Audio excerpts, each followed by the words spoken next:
A tornado tore through a neighborhood near Port Orchard Tuesday afternoon, ripping roofs off of buildings and pulling trees to the ground, authorities said. One home's roof was torn off completely, revealing its second-story rooms to news helicopters above. 20 homes were evacuated after a possible gas leak. Based on radar imagery and images we've seen from social media, it looks a tornado touched down near Port Orchard around 2 p.m., said Kirby Cook, a meteorologist with the National Weather Service. About 50 buildings were affected, said Deputy Scott Wilson, of the Kitsap County Sheriff's Office. There are buildings with roofs off and trees down, Wilson said.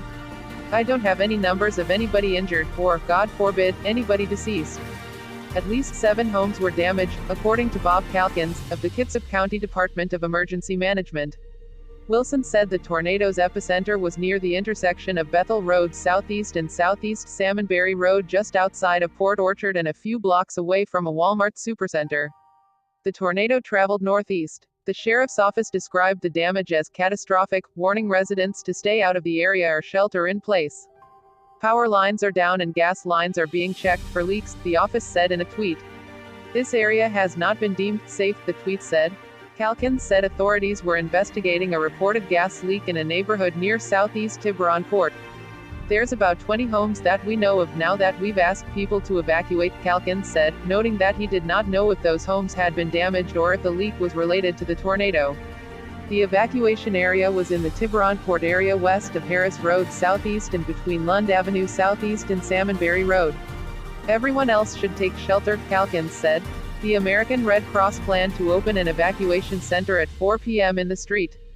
Gabriel Roman Catholic Church in Port Orchard. It's raining really hard, so if people are out of their homes, we want to make sure they have shelter, Calkins said. The storm cell that produced the tornado has dissipated, Cook said. Meteorologists were not expecting tornado activity Tuesday, and it caught them by surprise. We do have thunderstorms in the forecast.